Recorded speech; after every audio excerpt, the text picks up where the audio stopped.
Flight attendant shouts at black siblings. Then they make one call, and the plane is grounded. They boarded silently, clutching first-class tickets and a present for their grandmother.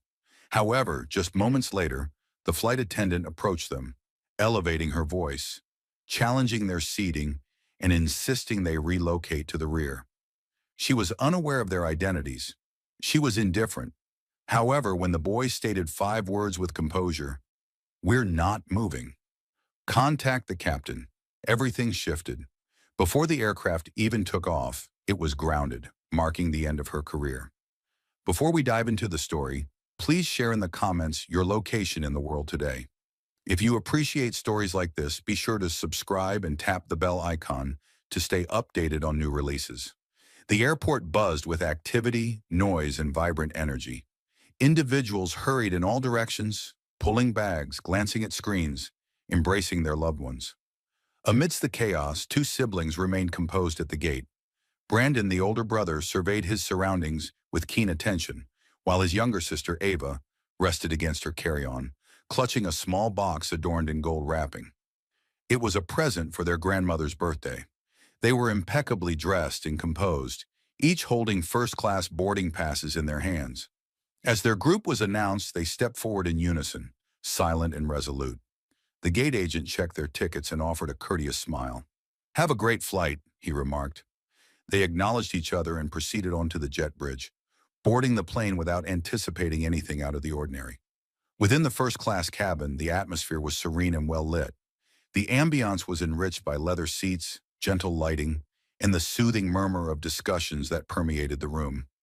A few passengers were already settled in their seats, engrossed in newspapers or enjoying a glass of orange juice.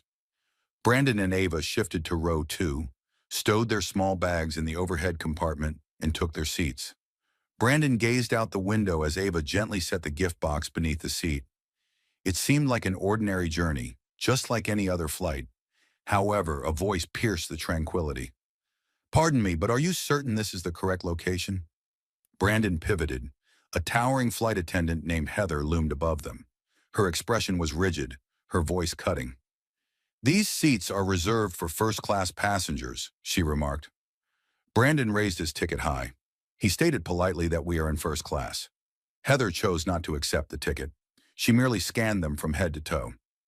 "Could I please take a look at your boarding passes?" she inquired once more, with greater insistence this time. He presented her with both tickets. She gazed at them for a brief moment. The seat numbers aligned flawlessly, yet her demeanor remained unchanged. She returned the tickets with no smile on her face. "Okay, just making sure," she remarked before turning to leave. Brandon glanced at Ava. They exchanged no words, but Ava's demeanor had shifted. Her grip on the gift box tightened, and uncertainty flickered in her eyes. Time dragged on. Passengers continued to board. The overhead compartments filled up. The engines began to purr gently beneath the floor. Everything was progressing toward takeoff until Heather came back. This time she didn't inquire or check tickets. Instead, she positioned herself in front of them and stated, "I'm going to need you to move to the back." Brandon glanced up once more, puzzled. "Why?" he inquired. "We've already presented our passes." Heather folded her arms. "There's been a development," she replied. "Those seats are now required for someone else." She offered no explanation as to who or why. "Please come with me." Ava leaned closer to her brother, speaking softly. "We haven't done anything wrong." Brandon nodded in agreement, then turned his gaze back to Heather. "We're not going anywhere unless the captain instructs us to," he replied with a steady tone. Heather's expression turned steely at the response. "If you won't budge," she retorted, "I'll call security." Her voice rose, drawing the attention of nearby passengers. The once serene cabin buzzed with murmurs. Ava's eyes brimmed with tears, yet she remained silent. She bent down and retrieved her phone, her fingers flying over the screen. Brandon remained motionless, his expression strained with restraint. Heather, visibly distressed, quickly turned away, her footsteps thudding on the carpet. Unbeknownst to her, she had just committed the gravest error of her professional life. Meanwhile, the plane lingered at the gate, unmoving. Heather strode purposefully to the front of the plane, her heels striking the floor decisively, her jaw clenched and cheeks reddened. She grumbled quietly to herself as she neared the cabin phone, disregarding the stares from fellow passengers. Some turned to watch her walk by, while others exchanged whispers behind their hands. They witnessed the altercation. They heard the elevated voices, yet, like many others, they remained silent. In row 2, Brandon remained motionless, arms crossed, his gaze fixed on the aisle, anticipating. Ava leaned in closer, her hands still shaking around her phone. "Do you think it will succeed?" she inquired softly. Brandon responded with a brief nod. "It will." Heather reached for the intercom and pressed the button to communicate with the cockpit. Her tone was calm and measured. "Captain, we have an issue in first class. 2 passengers are refusing to comply. I require ground security to escort them off before takeoff." There was a brief silence. Then the captain's voice responded through the static. The names of the passengers. Heather's lips pressed together. "Brandon and Sophie Hayes," she answered. The intercom fell silent. Then a different voice emerged. It wasn't the captain. It was deeper, more composed, and significantly more serious. "This is James Caldwell. Would you care to repeat what you just said?" Heather went still. For a moment she believed she had misheard. Her hand lingered above the phone, her complexion draining away. Gradually she turned her gaze back down the aisle. Brandon was observing her. Was Ava as well? Heather inhaled unsteadily. "Is Carter here?" she murmured almost to herself. "Yes," came the response. "James Caldwell, you just tried to take my niece and nephew from their designated seats. Can you clarify what's happening?" Passengers around started to adjust in their seats. Some appeared bewildered, while others looked taken aback. A man a few rows behind leaned in closer to his wife, murmuring something. Did he mention Carter? As in the James Caldwell? Heather felt a lump in her throat. She recognized that name. Everyone on the flight was aware of it. James Caldwell was far from an ordinary passenger. He was among the original executives of the company, not merely a board member, but a figure of true authority. The sort of authority that commanded attention without raising his voice. She stepped back from the intercom, her hand quivering slightly. Every gaze in the cabin was now fixed on her. The tension that had begun with a few hushed words had now become palpable in the atmosphere. Yet Brandon and Ava remained still. There were no arguments, no raised voices, just a single message, a solitary call. Now the plane was not getting ready for takeoff. It was gearing up for something completely different. Heather stood motionless by the intercom, her mind racing. Her throat felt parched, and her palms were clammy. She had committed a significant error, and now it was unfolding before a packed first-class cabin. She had anticipated some opposition, perhaps even a grievance. But not this. Not him. She glanced toward the front of the plane, yearning to flee from the weight of the stairs on her back. But her escape was thwarted. The cockpit door swung open. Captain Michael Reed, an experienced pilot in his late 50s with silver strands in his hair, emerged slowly. His expression was composed, inscrutable. His mere presence hushed the front section of the cabin. He advanced with deliberate steps and paused next to Heather. "You mentioned there was a seating issue," he said softly. "You didn't mention the Carter family was involved." Heather tried to speak, but no words came forth. Her usually assertive voice had abandoned her. The captain didn't pause for her reply. Instead, he shifted his focus to Brandon and Ava. "I apologize for the interruption," he said courteously. "Is everything okay?" Brandon offered a slight nod. "We're fine, Captain." "Thank you, Lawrence," she replied with a nod, then turned her gaze to Heather. His gaze remained steady, yet his tone had changed. Miss Thompson went back to the galley. "I'll talk to you privately in a moment." Heather paused, but the expression in his eyes allowed for no doubts. She pivoted and hurried to the rear, her complexion ashen. At 9:07, the passengers watched her intently. Once more, a few murmured, their voices rising in volume. "She's in serious trouble," someone remarked. "The Carter family is not to be trifled with." Ava leaned in closer to Brandon from the second row. Her voice was barely audible. "Do you believe she understands the true identity of Uncle Richard?" Brandon gently shook his head. Only at this moment. Ava surveyed her surroundings. The atmosphere was charged with focus. All eyes appeared to turn in their direction. Yet the atmosphere had transformed. Previously, there was uncertainty and evaluation. At that moment, there was a profound sense of respect in the air, along with a touch of apprehension. At the back of the cabin, Heather worked to calm her breathing. She rested against the storage compartment, her fingers clutching its edge firmly. She found herself unable to stop reliving the instant Richard's voice echoed through the intercom. It was tranquil, unwavering, yet profoundly serious.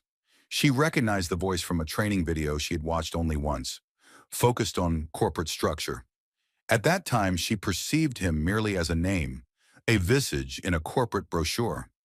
At that moment, the face had just addressed her directly, leaving her uncertain about his next move. The captain returned to the cockpit, yet the tension lingered in the cabin. The door shut softly behind him, yet the sound resonated more than anything around. The passengers kept murmuring to one another. Several individuals took out their phones, feigning interest in scrolling, while their ears were unmistakably attentive. Everyone remained away from their books and movies. All eyes were on the scene, filled with anticipation. Heather lingered by the galley, her hands tightly balled into fists. Her mouth felt parched, and her thoughts were in disarray. She had dedicated herself to advancing her career, spending 12 years in the airline industry, earning 3 promotions, and receiving no write-ups. She had always maintained authority over her flights, her crew, her cabin, but now with just a few words broadcast over the intercom, everything had been thrown into disarray. At 11:03, she gazed toward the front of the plane. Brandon and Ava remained in their seats, composed and serene. Ava gazed out the window. Brandon remained seated, unyielding. Their quietude spoke volumes, surpassing any debate. The cockpit intercom crackled once more, but this time it wasn't a call from the crew. A declaration was made. A fresh voice emerged, clear and unwavering. "It's James Caldwell speaking at 11:25. This flight is currently delayed until further notice. All ground operations have been reached out to. The crew member involved in the incident will be promptly relieved of their active duty responsibilities." Onlookers were taken aback. A few exchanged stunned glances. Some began to record, feigning a casual hold of their phones. Yet it was clear to everyone what was really happening. At 11:48, Heather felt her knees give way. She surveyed her surroundings, her heart racing. She had never encountered a message like that during mid-boarding. Absolutely not. She shifted to the jump seat in the back, yet chose not to take a seat. She remained still, attempting to gather her thoughts, to find her breath, to resolve the situation in some way. Yet there was nothing that could be resolved. In just a matter of seconds, the cabin phone began to ring. A junior crew member picked it up and faced Heather. "The captain requests your presence." Heather made her way to the cockpit at a leisurely pace. "With each step I took down that aisle, time seemed to stretch endlessly. Every face she encountered was fixed on her, not in bewilderment, but with anticipation. They realized she was in danger. They sensed it. At 12:31, she arrived at the door and entered. Captain Michael Reed sat with his arms folded. Displayed on the screen before him was the regional operations manager of the airline, his demeanor stern. He failed to acknowledge her presence. He remained expressionless. He addressed her as Miss Thompson. "Kindly take a seat." She settled into the compact fold-down chair, her hands trembling. The captain glanced at her briefly before returning his gaze to the screen. The man persisted. "You have been mentioned in a report submitted directly by James Caldwell. He asserts that you engaged in verbal harassment and tried to forcibly move 2 first-class passengers, his niece and nephew, without justification." Heather parted her lips. "I was unaware of their identities." "That's the issue," the man interrupted. "It wasn't necessary for you to be aware. Their tickets were legitimate. Your conduct was lacking." Heather's voice faltered. She sensed the earth giving way beneath her. The man's tone became icy. "Your suspension from active duty is effective immediately. You are not permitted to take part in the debriefing. Upon landing, you will be guided to our administrative office." Heather blinked in surprise. "Suspended?" Captain Michael Reed's expression was inscrutable. He spoke softly. "Should you decide against compliance, security will intercept us long before we arrive at the gate." Heather's voice lowered to a whisper. "Are you being serious?" The figure on the screen remained unblinking. Ms. Thompson, Mr. Carter refrains from offering suggestions. He issues commands. In that instant, Heather came to a chilling realization. She was facing more than just a suspension. She was fading away. Heather emerged from the cockpit, her shoulders rigid and her complexion ashen. As she walked back down the aisle, she avoided making eye contact with anyone. Yet the heavy silence that enveloped the room spoke volumes. The soft murmur of conversation had faded away. The passengers had become silent. She was no longer a member of the crew in charge of the cabin. She had become the focal point of a gradual, silent decline, and she sensed every gaze upon her like a burning intensity. She made her way to the rear of the plane, eventually settling into the basic jump seat adjacent to the galley. Her hands shook as she attempted to adjust her uniform, as though tidying her appearance could somehow remedy the situation. Yet the veil of control she had once enveloped herself in had already unraveled. She fixed her gaze forward, her breath quick and shallow, the captain's words resonating in her thoughts. If you decline, security will intercept us before we can even get to the gate. Brandon remained quiet in the front seat. Since the announcement, he had remained silent. Ava, with the gold-wrapped box resting on her lap, cast a sideways glance at him. "Do you believe she's actually going to be taken out?" she murmured softly. Brandon gave a subtle nod, his gaze serene. Uncle Richard doesn't contact the cockpit merely to instill fear in others. Ava exhaled softly, still suppressing the ache of the earlier events. She humiliated us in front of the entire crowd. Brandon clenched his jaw, yet his voice remained calm, and all eyes were now on her. A middle-aged man leaned in their direction from across the aisle. "Hello," he spoke softly. "I simply wanted to express that I witnessed it all. You both managed it exceptionally well. Superior to many adults I am acquainted with." Brandon acknowledged him with a courteous nod. "I appreciate it." The man nodded in disapproval. "Individuals like her believe they can treat others however they please. It's about time someone stood their ground." Ava offered a faint smile, though it quickly faded away. At the back of the plane, Heather momentarily concealed her face in her hands. Her breathing was quick and shallow. She was unaccustomed to receiving this level of attention. Not the type that exposed you before a crowd of 100 unfamiliar faces. The type that trailed your name across every airline database. She had put in tremendous effort to establish her reputation and advance through the ranks. And just like that, she was informed that her career might come to an end before the plane even touched down. A gentle tap echoed against the rear galley wall. Emily Park, a newly hired flight attendant, stood there with a look of uncertainty. "Are you all right?" she inquired softly. At 16:48, Heather gazed upward with vacant eyes. "Do I look all right?" Emily Park paused briefly before taking a small step forward. "I honestly didn't anticipate it reaching this point. I doubt anyone did." Heather exhaled sharply, a hint of bitterness in her voice. A single phone call was made. One. Emily Park nodded thoughtfully, as there was no need for shouting. They refrained from arguing. They simply waited. Heather averted her gaze. She despised that the girl was correct. She despised that everything had begun with a mere assumption. Two elegantly attired teenagers seated in first class. There was something about it that annoyed her. Rather than reflecting on her behavior, she continued to assert herself as she always did, exuding an air of authority, as if no one could question her, as if she were infallible. However, she had erred, and James Caldwell ensured that the lesson would stay with her. A new announcement echoed from the front of the plane. This time, it was the leader. "Esteemed passengers, we will be pausing on the runway for a little while longer. I appreciate your understanding. Kindly stay in your seats." Passengers understood that the delay was not due to weather, traffic, or system issues. It was indeed her. She sensed it in the way individuals shifted their attention to the rear. A few passengers in business class stood up a bit, attempting to catch a better glimpse of her seat. In the silent, understanding gaze of the crew members who passed her by without speaking. Heather clutched the edge of her seat, her knuckles pale and tense.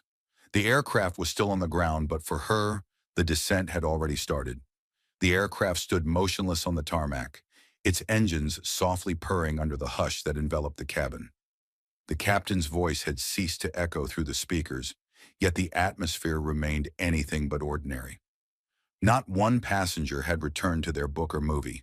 The atmosphere within the aircraft had transformed from a sense of curiosity to a weighty, chilling finality. Everyone was aware that something out of the ordinary was occurring, and they all understood who it concerned. Heather remained motionless in the back jump seat, her back rigid against the wall, palms pressed firmly on her thighs to conceal their shaking. Her mind raced chaotically, searching for reasons, justifications, or a scapegoat. Yet each time she attempted to rationalize her decision, she found herself returning to that pivotal moment when she had glanced at Brandon and Ava and concluded they were unfit for those seats. Not due to their tickets, but rather because of their appearance, stemming from a quick judgment she didn't even think to challenge. And now a composed voice on the phone was dismantling her entire career. Ava leaned her head against Brandon's shoulder in the front. Although she had ceased crying some time ago, her face remained flushed and her eyes weary. All I desired was to soar through the skies. I felt a surge of excitement. I've never experienced first class before, she murmured. Brandon acknowledged gently. You haven't done anything wrong. Ava nodded, though her voice wavered a bit. What was the reason for her animosity towards us? Brandon hesitated for a moment before stating, some individuals don't require justification. They simply believe they're superior. A woman from the seat across the aisle shifted her attention toward them. She appeared to be in her 60s, possessing gentle eyes and gray hair neatly tucked behind her ears. I witnessed everything, she said softly. You both didn't deserve that, and she was aware of it even before your uncle reached out. Ava looked at her with appreciation. Thank you. The woman returned the smile. And just so you know, I've been flying with this airline for 20 years. The voice on the intercom isn't merely that of a wealthy executive. That man built this company. Brandon was already aware of that fact, but hearing it from someone else made it resonate more deeply. In the galley, Heather adjusted her legs, attempting to maintain her composure, but her thoughts were racing. She had been with this airline since she was 23, enduring overnight flights, red-eyes, emergencies, and challenging weather conditions. She had managed medical emergencies, addressed customer grievances, and dealt with difficult passengers. She consistently emerged victorious by adhering to protocols, upholding policies, and commanding respect. Yet none of that held significance now, as respect couldn't be forced. In an instant, she had lost everything. The flight attendant from earlier, Emily Park, reappeared with a document in hand. She moved forward cautiously, pausing briefly. This just came in from operations, she stated. Heather accepted it with a trembling hand. It was a printed message from airline headquarters, her gaze fixated on the opening line. Miss Lauren Mitchell is to be removed from duty upon arrival and escorted directly to administration for termination review. For a moment, she felt as if she couldn't catch her breath. It wasn't merely a pause, it was a profound sense of loss. Her throat tightened as she continued reading. She had envisioned a formal meeting, a private discussion, perhaps even an opportunity to clarify her side, but that chance had slipped away. James Caldwell had made his choice, and the message left no doubt that the company was fully supporting him. Emily Park discreetly cleared her throat.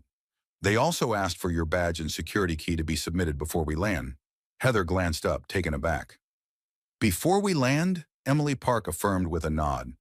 They prefer you not to disembark the plane in uniform. The embarrassment settled in deeper.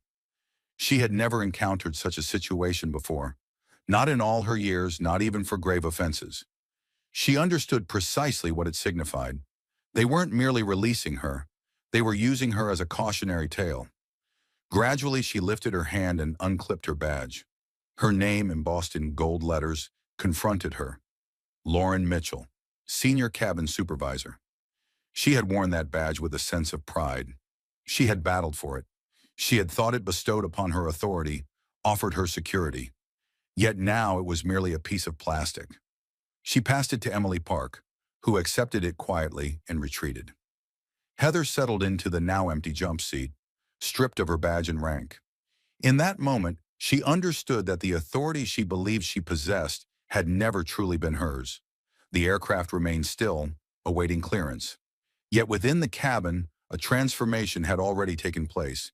The authority that once emanated from a sharp uniform and a commanding voice now resided with two young passengers sitting quietly at the front. Brandon maintained a composed posture, his gaze wandering aimlessly, while Ava reclined in her seat, still holding the gift box in her lap. The silence that enveloped them had lost its weight. It was intense and deliberate. There were no smiles, no signs of triumph. They simply remained patient. The passengers had ceased their feigned indifference. A seat behind them, a businessman quickly retrieved his phone, likely messaging about the unfolding situation. The woman with the gray hair watched silently, as if anticipating the next development. No one returned to their coffee or magazines. Each person was acutely aware that they were involved in something extraordinary. Something that would not simply conclude when the plane ascended. At the rear of the aircraft, Heather remained motionless in the jump seat, resembling a specter. She fixed her gaze on the floor, her legs rigid, fingers still buzzing from the badge she had just relinquished. In its absence, she felt diminished, as though the very space around her had receded, rejecting her presence. She looked down at her uniform, which now seemed more like a disguise than a mark of power. For the first time in her professional life, she sensed a lack of belonging. She recalled how it all began. The boarding passes had been in order. She had verified them twice. Nevertheless, a part of her compelled her to confront those teenagers. Two well-dressed black teens occupying first class. She couldn't quite articulate why it unsettled her. It wasn't covered in the manual. It wasn't part of her training. Yet it felt off to her, prompting her to take action. Not based on facts, not on policy, but on something far more disturbing, something she had never had to face until this moment. The image of Ava's face, strained with feeling, flooded her mind. That young girl hadn't even raised her voice. She hadn't resisted. She hadn't pleaded. She had simply pulled out her phone and sent a single text. Heather shut her eyes, a chill coursing through her. For years, she had observed passengers yelling and screaming on planes. She had previously called security and had people removed from flights. She had always perceived herself as the one in charge. Yet these two didn't need to raise their voices. They didn't have to make any demands. They possessed someone more formidable than anyone else on that aircraft, and they were fully aware of it. The intercom buzzed once more, jolting Heather from her reverie. Captain Michael Reed's voice resonated, calm and precise. "Cabin crew, prepare for takeoff. We've received clearance to proceed. Thank you, passengers, for your patience." Yet it felt more than a routine announcement. His tone, deliberate and subdued, carried an undertone of caution. Heather remained still. She was unable to move. The announcement no longer pertained to her. She was no longer included in the crew being addressed. Emily Park moved past on her way to secure the front galley. As she approached the center of the cabin, she stopped and leaned slightly toward Brandon and Ava. Her voice was subdued, professional, yet distinctively softer than it had been while serving other passengers. "Is there anything I can get for you before we depart?" she inquired. Ava glanced up briefly, then gently shook her head. Brandon remained silent. Emily Park offered a slight nod and moved aside. The intent was unmistakable. Respect had been established, and the crew understood precisely who warranted it at this moment. As the engines ignited and the plane started to move, Heather sensed the vibrations through her seat. Yet it lacked the familiarity of earlier times. It seemed remote, as if she had become a mere observer, detached from the very system she once belonged to. In a sense, she was just a traveler heading toward the conclusion of her own narrative. As the plane ascended smoothly, the lights faded and the cabin angled upward, Heather remained seated at the rear, quiet, unnoticed, devoid of her purpose, devoid of her dignity. Each time she shut her eyes, that same moment replayed in her mind, her hand extending, conveying to those two children that they were out of place. Now the reality of it seared within her. She was the one who was out of place. No longer. The plane glided through the sky, effortlessly and steadily. Yet within the cabin, the atmosphere was thick with introspection. The gentle hum of the overhead lights intertwined with the sporadic sounds of seatbelt fastenings and tray tables being moved. However, the atmosphere was notably subdued. Conversation was sparse compared to the usual chatter. Laughter was absent, and small talk had vanished. The mood had transitioned from uneasy curiosity to a palpable sense of discomfort. Passengers were grappling with the events they had just observed, some feeling guilt, others unease, and many developing a heightened awareness of the injustice they had almost overlooked. Ava reclined in her seat, the gold-wrapped box resting on her lap, remaining unopened. Her fingers gently traced the ribbon's edge, seeking comfort in something that felt familiar. Though she remained mostly silent, her gaze wandered over the rows in front of her, observing the backs of heads and the shoulders of those who had witnessed her being addressed as if she were a burden, an issue to be dealt with. Not one of them had uttered a word during the incident. Now she sensed their silence, dense like fog. Brandon leaned his arm on the armrest, gazing straight ahead. He didn't appear angry, but he wasn't at ease either. His stillness stemmed from restraint, not tranquility. He had become accustomed to circumstances like this, perhaps not always so overt or theatrical, but consistently there. The lingering look, the inquiries, the quiet doubt. This time, however, Heather had crossed a line, and she had done so in front of too many witnesses. From the galley near the front, Emily Park came over once more. Her tone conveyed snacks, water, and unspoken apologies, even if the words weren't explicitly stated. "Please let me know if you need anything," she said gently, setting 2 bottles of water on their tray without pausing for a response. Ava glanced at the water before looking back at her. "Are we still on schedule to land?" Emily Park nodded. "Yes, but once we land, you might notice a few individuals at the gate." Brandon turned his head. "What sort of individuals?" Emily Park paused. "Corporate types from the upper echelon. Your uncle. He's not merely waiting, he's accompanied by others." Ava blinked. "Why?" Emily Park swallowed. "He isn't viewing this as a simple crew mistake. Instead, he's framing it as a broader issue affecting the entire company. A matter for public scrutiny." Brandon nodded slowly, understanding that he wants everyone to recognize the repercussions. Emily Park glanced at both of them for a moment longer before stepping away. Meanwhile, at the back of the plane, Heather fixated on the galley wall, as if it were a blank screen replaying her errors. The jump seat felt more rigid now, more vulnerable. Her uniform weighed heavily on her, as if each thread was steeped in disgrace. The whispers lingered in her mind, even in the absence of spoken words. The weight of judgment pressed upon her, despite no one meeting her gaze. She envisioned the moments after the plane landed. Would someone be waiting for her at the door? Would she be led out in front of everyone? Would they confiscate her ID badge in front of the passengers? In front of Ava and Brandon? She loathed how deeply it affected her now. She had always reassured herself that the opinions of passengers were irrelevant, that her role was to oversee the cabin rather than forge friendships. However, with her reputation precariously balanced, she came to understand that it had largely been constructed on fear rather than genuine respect. And fear offers no safeguard when those in higher positions cease to support you. She fixed her gaze on the safety card nestled in the seat back close by. Not actually reading it, just seeking something to focus on that didn't reflect judgment. Memories surged back, recalling the moment she stood over those 2 children, insisting on their tickets, her tone harsh as if she had caught them in wrongdoing. She hadn't given a thought to how it appeared. She was indifferent to the pain it caused them, convinced of her own correctness. That belief had brought everything to a halt.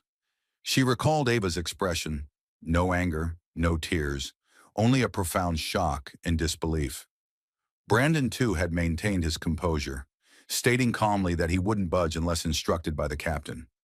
Such restraint was rare, particularly for someone facing humiliation in front of others, including Heather.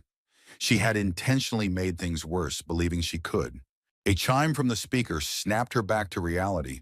The captain's voice came through again. "Ladies and gentlemen, we will begin our descent in approximately 10 minutes. Please ensure your seat belts are securely fastened. Cabin crew, prepare the cabin for arrival." Heather remained still, her position within the crew now a thing of the past, yet the command resonated within her like a decree. She was about to be dismissed in mere moments. There would be no final debriefing, No farewell from her teammates, only a solitary walk down the aisle, every gaze fixed upon her, every murmur trailing behind her, leaving her with no escape from reality. She had entered this flight with a sense of authority. She would exit it feeling utterly bereft. The plane started to descend gradually, its drop slow and steady, yet for Heather, it felt like a plummet. The seatbelt sign illuminated once more with a gentle chime, and a mechanical voice urged all passengers to return their seats and trays to their upright positions. Passengers followed the routine as expected, securing their seatbelts, shutting their books, and putting away their headphones. However, the typical conversation and soft hum of weary travelers preparing for landing were absent. The cabin remained eerily silent, as if the entire aircraft was pausing in anticipation. Heather remained frozen in her seat. The belt was securely fastened around her waist. Her back felt rigid, and a wave of nausea gripped her stomach, unrelated to the turbulence. She kept her gaze fixed on the floor, her hands clasped tightly in her lap. Every sound around her, the clicks, the shifting, the faint rustle of a snack wrapper, seemed amplified. She was aware that it was nearly finished. In that small, resonant space of her thoughts, she clung to the hope that perhaps this could be mended. Perhaps another apology would suffice. Perhaps a clearer explanation would change things. Perhaps James Caldwell hadn't truly meant every word he said. Yet beneath it all, she understood the truth. This was not merely a simple error like a spilled drink or a boarding mishap. A simple apology and a formal write-up couldn't fix this. It had transcended her. It was now about the statement the company aimed to convey, with her as the embodiment of that statement. Up front in the cabin, Brandon and Ava sat in silence. The gentle light from the window cast a glow on their faces, serene yet inscrutable. Brandon sat with his arms crossed casually, his eyes fixed ahead. Ava stared out the window, the gift box resting in her lap, remaining untouched since they took off. Their silence during the descent spoke volumes. There was no need for words. The events were clear to all. Everyone was aware of the reason for the delay and who was responsible. Across the aisle, the older woman from earlier adjusted her glasses and glanced at Ava. "Are you feeling okay, darling?" she inquired softly. Ava offered a slight nod. "Yeah, just eager to leave." The woman responded with a nod of her own. "You both manage that with more poise than most adults I've encountered." Brandon glanced at her and returned a courteous, weary smile. "Thank you." A few rows behind, a man leaned in and murmured, "They're saying corporate security is at the gate, like real executives. I noticed a person in a suit enter the jet bridge just before we pushed back." His seatmate replied softly, "Do you think it's genuine? Is she really getting fired on the spot? What other reason could there be for the flight delay and the announcement over the speaker?" Soft murmurs drifted among the rows. They weren't boisterous, yet their impact was undeniable. The atmosphere spoke volumes. From the cockpit, Captain Michael Reed observed the runway lights emerging through the windshield. His face remained impassive, yet the tension in his jaw revealed the gravity of the situation. Throughout his extensive flying career, he had encountered numerous challenges: weather crises, disruptive passengers, medical emergencies. But this was unlike anything he had faced before. This was deeply personal, extending beyond just the Carters. It revolved around accountability and the swift consequences that arise when power is misused. There was no need for James Caldwell to elaborate. The man's voice over the intercom had conveyed everything necessary. Meanwhile, in the galley, Emily Park stood with her hands clasped behind her back, prepared for landing. She glanced at Heather, who had remained still for almost an hour. Her complexion was ashen, her posture rigid. The confidence she once exuded had vanished. The uniform still hugged her body, but it had lost its significance. It was merely cloth now, devoid of badge, name, or purpose. Emily Park remained silent. She offered a brief nod, driven more by duty than compassion, before looking away. Heather struggled to lift her head. The pilot's voice came through once more. "Ladies and gentlemen, we have landed safely. The local time is 3:45 p.m. Please remain seated until the seatbelt sign is turned off. We appreciate you flying with us today." The gentle thud of the landing gear and the gradual slowing on the runway did little to ease Heather's anxiety. Her body felt weighed down, as if she had aged a decade in a single flight. When the plane finally halted at the gate and the seatbelt sign turned off, she remained still. She was unable to move. Her thoughts surged with countless possibilities, yearning for an answer, a resolution, a way out. Yet there was none, for through the small window by row 2, she could see them now. At the gate, a line of sharply dressed individuals stands out. Two men in black coats, a woman holding a tablet, and at the center, James Caldwell, tall, composed, and serene, waiting. His expression reveals no anger, no emotion whatsoever, just a chilling, determined focus. To his left, two airport security officers are not merely observing, they are escorting him. Heather's breath hitched in her throat. Her fingers clutched the edge of the seat as her gaze fixed on the open doorway ahead. The passengers were now standing, gathering their bags. Some hurried, eager to flee the discomfort, while others hesitated, observing, biding their time. A new wave of dread washed over her as she understood that they weren't hurrying to exit the plane. They were in anticipation of her fate, eager to witness the next move of the Carter family, hoping to see justice unfold right before them. The cabin buzzed with the usual commotion of landing, overhead bins creaking open, bags being retrieved, jackets flung over shoulders. But beneath the surface, a palpable tension lingered. The atmosphere was subdued, with no one raising their voice. No one hurried down the aisle. Instead, they observed in silence, intrigued, as if anticipating something unrelated to catching a connecting flight or returning home. Every gaze, whether openly or through furtive looks, moved from the front to the back of the cabin, where Heather remained still, trapped in the jump seat like an abandoned artifact. Her heartbeat thudded in her ears. Her hands rested on her lap, tightly clenched, nails digging into her palms. The seat she had proudly occupied for years now felt like a confinement. Each breath was painful. Her throat felt parched. She couldn't recall the last time she had felt so confined. She gazed ahead and, through the narrow gap between the bodies of disembarking passengers, she spotted him, James Caldwell, standing just outside the plane's door. He wore a perfectly pressed charcoal gray suit. His posture was both relaxed and exact. With his hands folded in front of him, it was evident he wasn't merely waiting. He was observing, overseeing. Heather felt a knot in her stomach as she spotted the two uniformed officers positioned just behind him. They remained silent and still, simply anticipating one thing: her. A passenger strolled past and looked down at her with astonished eyes. No words were spoken, yet the look conveyed it all. "You're the one. You're the reason this flight came to a halt." Heather had always thought of herself as invulnerable. Her extensive experience, her spotless record, her assurance in handling challenging passengers. She had taken pride in her firmness, her control, her respect. Yet everything had crumbled the instant she allowed her assumptions to dictate her behavior. The moment she glanced at two teenagers and perceived a problem without justification, without hesitation. Now she was no longer merely a flight attendant facing scrutiny. She had become the narrative. She had become the lesson. Brandon and Ava stayed seated while the others stood. Brandon maintained a straight, calm, and composed posture, while Ava held the gift box in her lap, her hands resting softly on top. She gazed toward the door where their uncle waited. Her expression was inscrutable, neither angry nor smug, simply serene. There was no triumph in her eyes, only the heaviness of the past events. The passengers continued to shuffle forward, the line slowly progressing toward the exit. As they walked by Brandon and Ava, a few stopped briefly.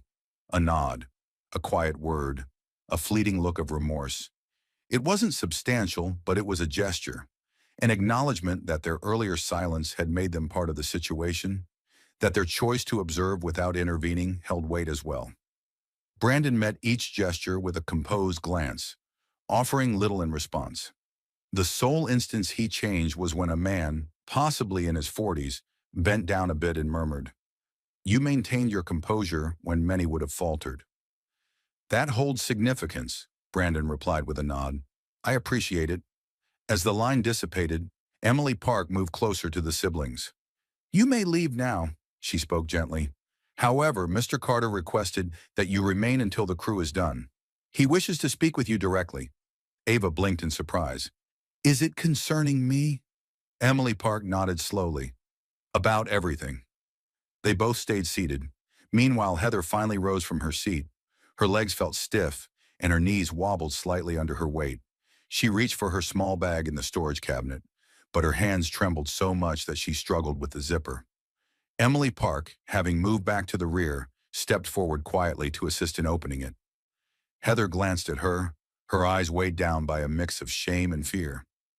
Are they truly going to proceed like this out there? Emily Park hesitated before responding softly. They already are.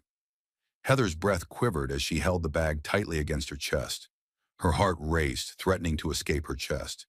She had envisioned being dismissed before the rest of the airline industry, perhaps due to a mistake, a cost-cutting measure, or a disciplinary action, but never in this manner. Not with an audience present, not with a stream of passengers murmuring her name as they entered the jet bridge. She advanced a step and halted. Her thoughts pleaded for her to retreat, to take a seat, to blend into the surroundings, yet her feet pressed on. Each stride down the aisle grew more deliberate than the one before.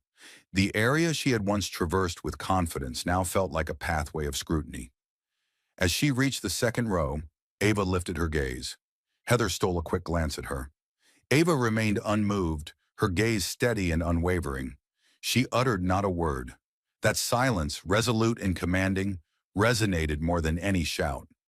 Heat flushed Heather's face, her embarrassment seeping through her skin. She pressed on, ultimately arriving at the front of the aircraft, where the rest of the crew stood aside. James Caldwell advanced. "Miss Thompson," he stated, composed, formal, and cold. She swallowed hard. "Sir, I didn't—" He raised a hand. "No statements," he interrupted. "No excuses." She nodded, sealing her lips. He then directed his attention to the security officers. "Escort her to administration. Her badge has been taken away. The uniform will be returned once the documentation is finalized." Heather parted her lips, eager to express something, anything at all. Yet silence prevailed. One of the officers kindly signaled for her to leave. In an instant, she was escorted off the plane. Not as a member of the crew, nor as a passenger, but as an individual who had lost it all, her status, her dignity, her identity. The terminal engulfed her, while the rest of the cabin remained motionless, observing her last journey into silence. The aircraft door was fully ajar, allowing a rush of conditioned terminal air to enter, which felt oddly chillier than the pressurized cabin inside. The area outside the gate was bustling, not with the typical stream of boarding travelers or families eager to greet loved ones, but rather filled with airline staff, operations managers in uniform, corporate security personnel, and human resources staff were positioned just outside the entrance. Yet the gaze of everyone remained fixed on the woman who had just been led through it. Lauren Mitchell, once a flight attendant, is now merely a figure in a developing corporate scandal. Passengers leaving behind her began to whisper more openly now. The weight had been released from their shoulders and transformed into dialogue. Some were taken aback, while others felt a sense of quiet contentment. Some appeared profoundly contemplative, uncertain about how to interpret what they had seen. This was not an ordinary landing. This was an experience they would likely cherish and discuss for a considerable time. Brandon and Ava stayed seated inside the plane. Emily Park walked up to them, wearing a warm smile. "Mr. Carter is prepared for you now," she said gently. Ava was the first to rise, holding the box with care. Brandon trailed behind, exuding confidence and composure. He gently rested a hand on Ava's back as they entered the aisle. The journey to the door was brief, yet it carried a sense of significance, a deeper meaning. Passengers on both sides shifted slightly, creating more space than necessary. No one addressed them directly at that moment, yet the atmosphere had shifted completely. All confusion had vanished, leaving no room for doubt, just a quiet understanding. Upon arriving at the door, James Caldwell took the initiative to step ahead. He remained expressionless. He did not offer his hand. However, upon seeing them, a change occurred in his expression, revealing a softer side. He shifted his gaze from Ava's serene expression to Brandon's composed demeanor, then offered a slight nod. "Are you okay?" He spoke in a hushed tone, intended solely for their ears. Ava offered a slight nod. Brandon responded succinctly. Absolutely, sir. Richard let out a slow breath, a subtle wave of relief washing over him. He expressed approval. He then shifted slightly and gestured toward the lounge area situated to the side. Let's have a conversation away from the hustle and bustle. They moved side by side, accompanied by two staff members who maintained a respectful distance. The passengers behind them kept disembarking from the plane. However, numerous onlookers cast their eyes toward the group, observing the man who had brought an entire flight to a standstill with a single call, along with the two teenagers whose composed presence had sparked the entire situation. In a secluded waiting area surrounded by frosted glass, Richard gestured for them to take a seat. After they finished, he stood for a moment, resting his hands on the back of a nearby chair. You manage that more skillfully than many seasoned professionals I've encountered, he remarked, his voice calm and steady. You had the option to shout, resist, or intensify the situation, yet you chose not to. Brandon gave a slight shrug. It wouldn't have made a difference. Richard acknowledged with a nod. I may be uncertain, but I trust that what occurred was more beneficial than what might have been. Ava finally uttered her words. Her voice had a gentle quality. Is she truly being let go? Richard's expression became motionless once more. Her employment has already been ended. Her record has been marked, and I emphasize that this was not a trivial matter. Ava cast her gaze downward. I hope she doesn't end up losing it all. Brandon gazed at her in silence. Richard observed his niece for a brief moment before taking a seat. She didn't forfeit everything due to a single error. He spoke with caution. She sacrificed everything due to a decision she made and then reinforced it publicly in front of passengers and crew. She was not taken away for inquiring about a seat. She was dismissed for determining who was included and who was excluded. She behaved as if nothing could hold her back. He took a moment before continuing. You weren't the reason she lost her job. That was entirely her doing. Ava nodded slowly, her gaze fixed on the table. Brandon reclined a bit, his tone soft yet resolute. Will individuals truly gain knowledge from this? Richard took a moment before responding. He appeared contemplative. Some will, while others won't. However, those who truly matter will indeed do so. He rose once more, straightening his cufflinks. Your silence and patience achieved more than what many could express in 1,000 words. I appreciate your ability to maintain your composure and not give in to her desires. You provided us with the opportunity to ensure accountability without disorder. There was a knock at the door. A staff member glanced in. Sir, the media is beginning to assemble near the terminal windows. Despite security pushing them back, Richard gave a nod of acknowledgement. We're finishing up. He glanced back at Brandon and Ava. A car will be ready for you outside. A team member will accompany you, and I will reach out to your parents this evening.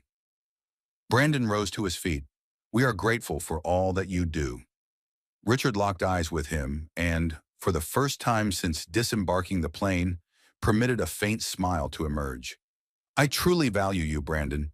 He turned and remarked, the airline will be releasing a public statement regarding this matter. It won't be a discreet memo or an internal review. It will be an official statement. People have the right to understand the consequences when those in power misuse their authority. Ava also rose, gripping the box firmly. Will our names be included? No, Richard replied softly. Only if you wish to, but it will clarify who was at fault and the reasons for her absence. Brandon offered a brief nod. That will suffice. They emerged from the glass-walled room in unison, their footsteps soft against the terminal floor. The aircraft door had already shut behind them. Cleaning teams would arrive. A different flight was about to board. Life will continue onward. For Lauren Mitchell, however, that door signified a conclusion. For all the others aboard that plane, it had unveiled something far more significant, an unforgettable moment. Beyond the terminal doors, everything appeared unchanged. Vehicles arriving, horns blaring, suitcase wheels clattering on the concrete. However, for Ava and Brandon, everything seemed to have changed now. A sleek black town car idled at the curb, its rear door ajar, with a silent driver waiting beside it. The staff member who had guided them offered a courteous nod before departing, leaving the two siblings alone for the first time since their arrival from the plane. Ava let out a slow breath, her hold on the gold-wrapped present easing as they settled into the back seat. She gazed out the window for a prolonged moment as the vehicle departed from the terminal. "Do you believe this will haunt us?" she inquired gently without looking at Brandon. "Are people really going to claim that we destroyed her life?" Brandon took a moment before responding. He gazed at his hands, his voice steady as he finally began to speak. "They could, but that would be a mistake." He tilted his head slightly. "We maintained a calm demeanor. We did not issue any threats to anyone. One message was sent by you. I remained in my seat. She destroyed her own future." Ava nodded subtly, yet her demeanor still appeared troubled. "I never intended for it to escalate like that." "I understand," he responded. "However, it was necessary." The vehicle glided along the airport roads, seamlessly blending into the bustling city traffic ahead. The quietness that enveloped them was contemplative rather than strained. Two young individuals compelled to mature more quickly than anticipated, simply because someone failed to recognize their true selves. At the same time, within the terminal, Heather was seated in a secured private conference room located in the airline's administrative section. Her belongings were placed in a plastic bag next to her. The uniform jacket lay neatly folded on the table. Her badge had already disappeared. Her corporate email has been disabled. Her name was erased from the internal system before she had even set foot on the terminal floor. She gazed at the empty wall ahead, rendered speechless, struggling to comprehend the rapid unraveling of her life. 2 hours prior, she had been welcoming first-class passengers just like any other day. At that moment, she found herself in a chilly room, unemployed, with no prospects in the airline sector, and a past that would haunt her indefinitely. There was a knock at the door. A staff member walked in holding a clipboard. "Please sign this," he stated, placing the document on the table. "It acknowledges your termination and indicates that you are returning all company property." Heather stared at the paper, remaining still. Her eyes were vacant. Her voice barely rose above a whisper. This wasn't how it was meant to unfold. The man remained silent, merely gesturing toward the signature line and waiting. Heather's hand shook as she reached for the pen. "I've been with this company for 13 years, she whispered. "I have trained individuals, overseen cabin operations, and handled overnight flights during storms. Yet now I find myself being overlooked for a single reason." The staff member lifted an eyebrow in surprise. "Just one thing?" His tone lacked sharpness, yet it offered no sympathy either. Heather stood still. He went on to say, "It wasn't just one issue. It was your behavior, the way you regarded them, the manner in which you communicated, your refusal to relent even after being shown the truth, and your concern only arising when someone influential intervened." He leaned the clipboard closer. "You weren't wiped away. You revealed yourself." Heather's eyes brimmed with tears she had held back before, yet she remained silent.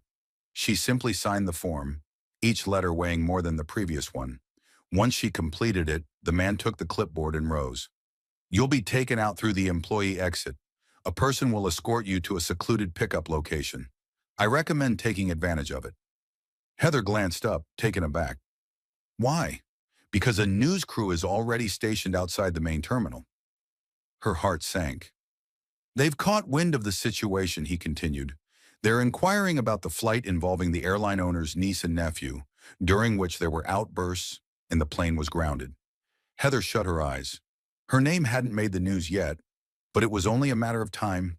She would symbolize the consequences of authority being misapplied. This wouldn't just be within the company. It would resonate publicly. She would find herself in headlines and on discussion forums. Her image would accompany stories that presented a simplified narrative of a complex reality. A flight attendant was dismissed following her inappropriate treatment of an executive's family. Even without the use of her name, the truth always surfaced. As she exited, two quiet security guards arrived, prepared to guide her through the terminal's back corridors. Heather stood up slowly, gripping her uniform bag as if it could shield her from the gazes that were already upon her. But it was impossible. Nothing could change that. Outside, the dark vehicle transporting Brandon and Ava approached the highway. The city skyline emerged in the distance. Brandon reclined, allowing the burdens of the day to rest heavily on him. "You know what keeps coming to my mind?" He spoke softly. She was unaware of our identities, yet she still regarded us as if we were insignificant. Ava glanced at him. Brandon gazed out the window. Now she understands our reality. There were no smiles, no cheers. They simply observed the world as it moved along. Older, wiser, and irrevocably transformed. Behind them, in an airport teeming with unfamiliar faces, a message lingered. True power fails to shield you when it is wielded to oppress others. Silence is not a sign of weakness. At times, it can be the most powerful expression in the space. The black car smoothly navigated through the city traffic, emitting a soft hum, its tinted windows blocking out the surrounding turmoil. Inside, Brandon reclined, his head resting back, eyes half closed, while Ava gazed at the sky through the glass. The gold gift box remained in her lap. They exchanged no words, as none were necessary. The gravity of their experiences lingered in the air. Even now, with the plane far behind and the headlines beginning to emerge, they had yet to fully comprehend the turmoil they had just endured. Their phones vibrated in their pockets. Messages from family, missed calls, and group chats flooded with inquiries. Friends were already in the loop. A relative had come across something on social media. Someone had shared a grainy image from within the cabin, accompanied by a caption that read, "Flight attendant yells at two black teens in first class. It appears they are related to the CEO," completely unfiltered. Ava finally unlocked her phone. Her notifications were piled high. Some were from classmates, while others came from complete strangers. She passed the phone to Brandon. "It's already all over," she murmured. He looked at the screen.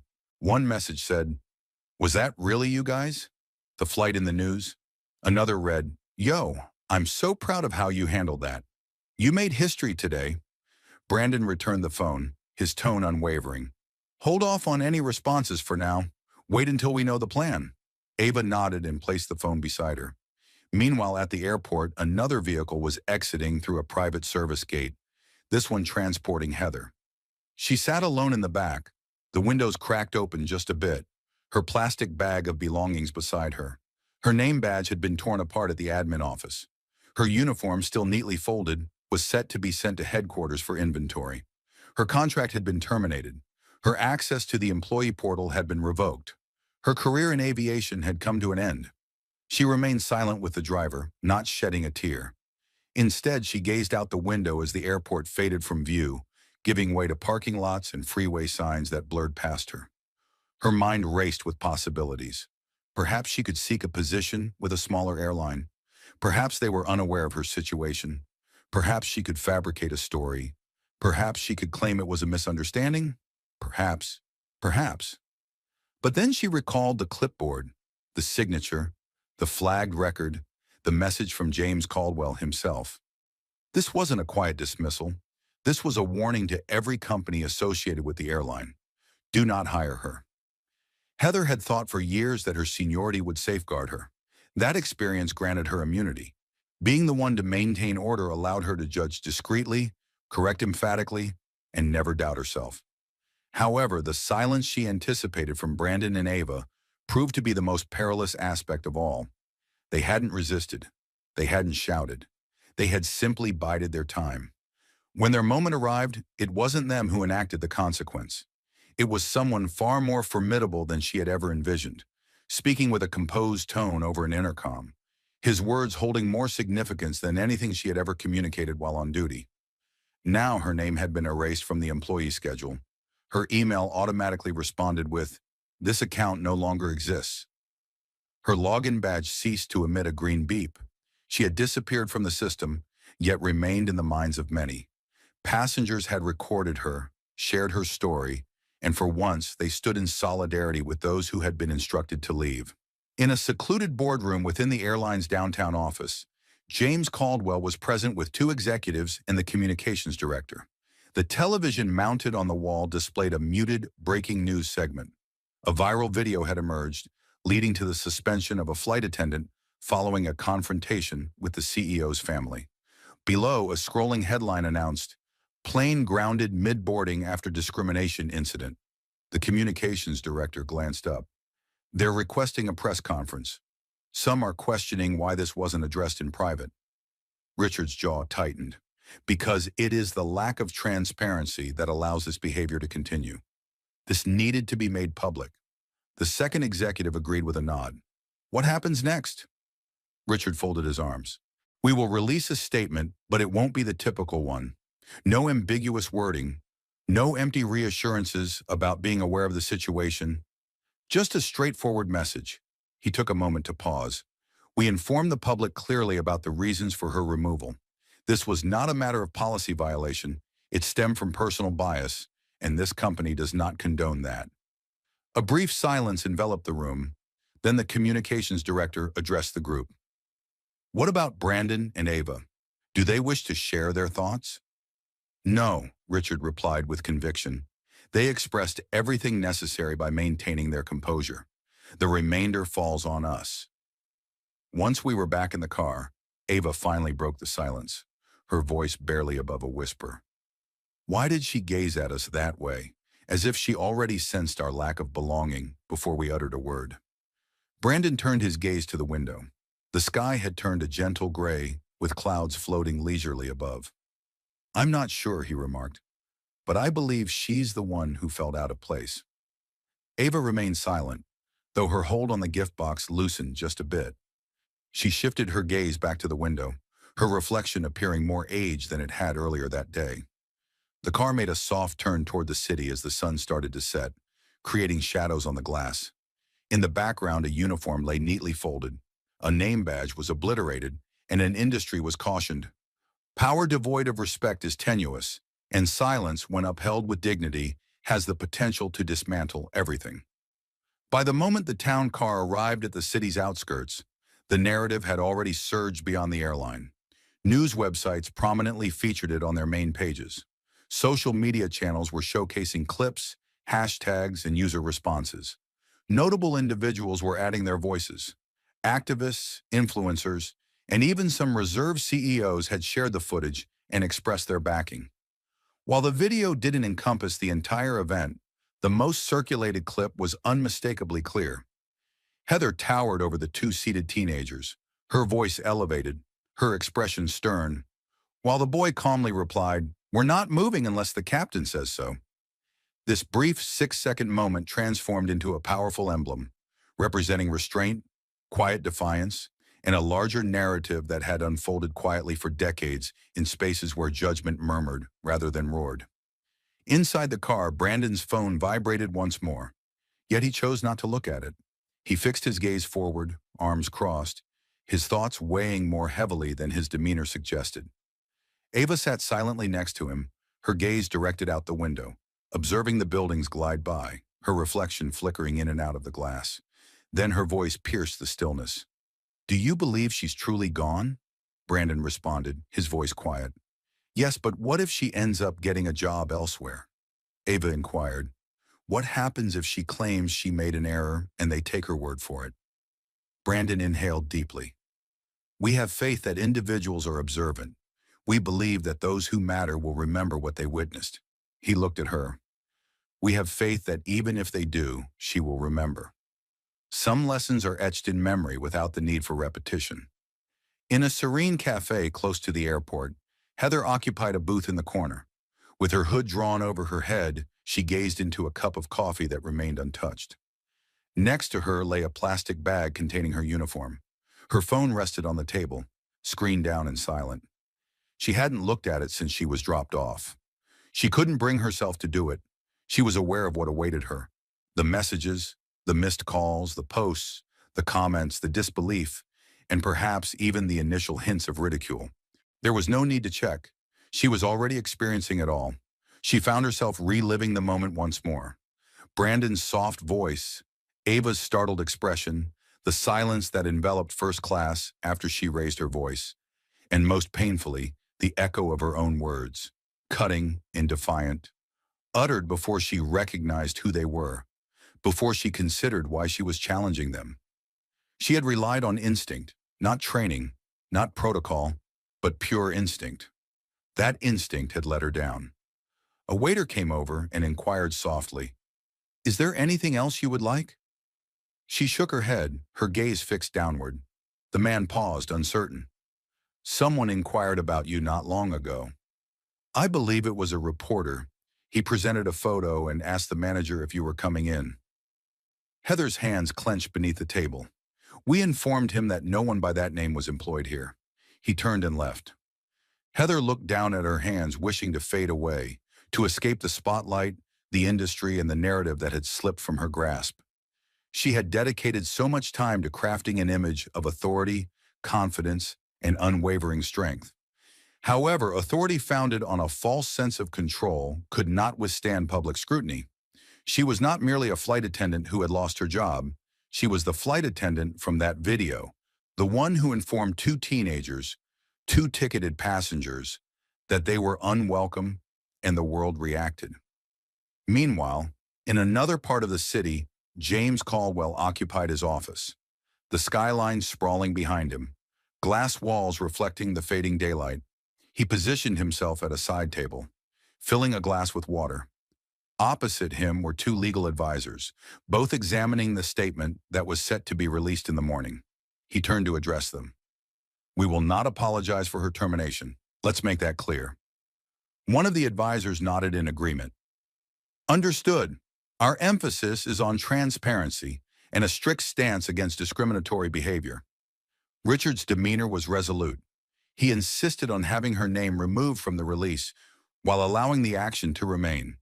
He believed the public should form their own opinions based on the facts, not her affiliation with the company, but rather the nature of the incident itself.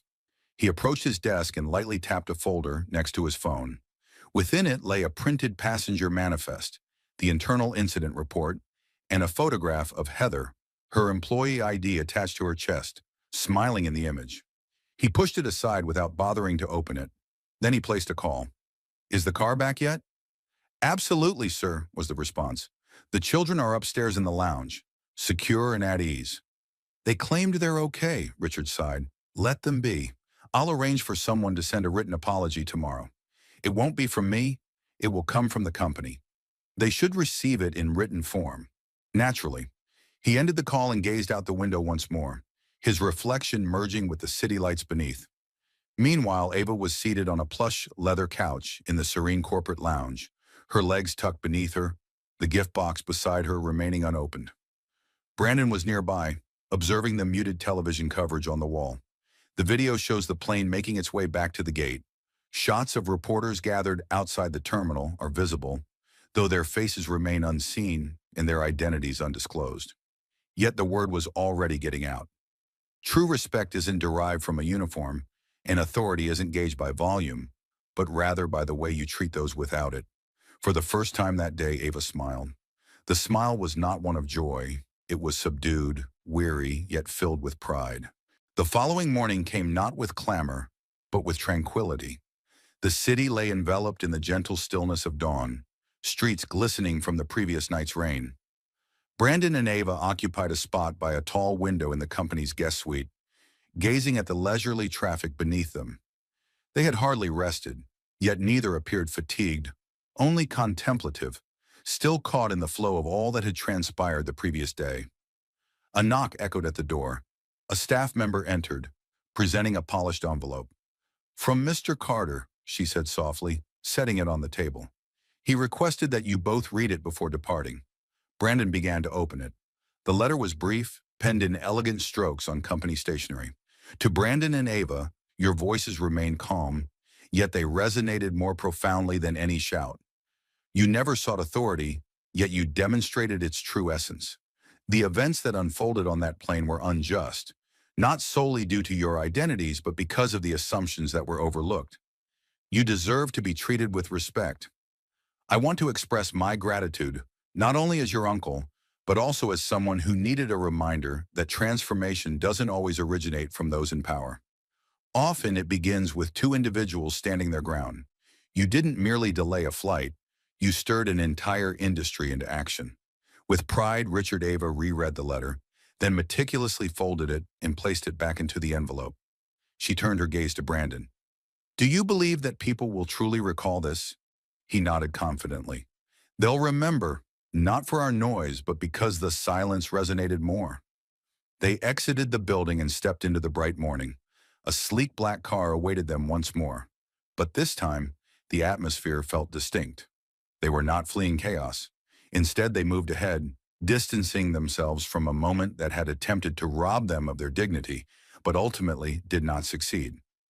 As the car departed, a large screen outside the terminal displayed news footage, still images from the video, prominent headlines, and a brief excerpt from the airline's official statement. We will not accept actions that undermine the dignity of any person. Respect is mandatory. It is our principle. No identities, no appearances, just reality. Throughout the nation in residences and workplaces, airports and educational institutions, individuals observed the narrative develop. Some halted, some scrolled by, yet many experienced a change, a lesson not proclaimed, not imposed, but demonstrated within a single aircraft in one cabin. Two passengers stood their ground, not through anger, but through their presence, not by raising their voices, but with a sense of calm. This was sufficient to bring the entire flight to a standstill, to unseat someone from authority, and to remind all observers that dignity is not a privilege granted by rank or uniform. It is a right that belongs to everyone. For Lauren Mitchell, now without a job and out of sight, it served as a reminder that power devoid of compassion is tenuous. For Brandon and Ava, it demonstrated that true strength can be understated. Justice, when it finally comes, doesn't require a spectacle. It simply needs to show up. And it did, like a plane that remained grounded because two individuals stood their ground. If you enjoyed this video, please give it a thumbs up and share your thoughts in the comments section. Also, remember to subscribe to the channel for more inspiring stories like this one on the way. The story of Brandon and Ava on the flight shows the power of calm and dignity in the face of injustice.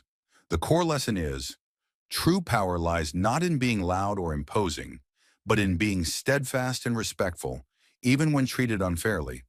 The meaningful silence of the two brothers, combined with the right action, created a huge change, costing a flight attendant her job and shaking up an entire system. This story reflects the fact that discrimination still exists, whether it is subtle or overt. It is a reminder that every individual, regardless of age or background, can make an impact when standing up for what is right. Brandon and Ava's calmness is consistent with American values of individual liberty and justice, which encourage people to respond to injustice intelligently and nonviolently. We should practice patience and confidence in the face of prejudice. Instead of losing our temper, use reason and right action to defend our rights. At the same time, the story warns those who abuse power that disrespect can have serious consequences. In today's diverse society, fair treatment and mutual respect are the foundation for building a harmonious community, true to the American spirit of equality and responsibility.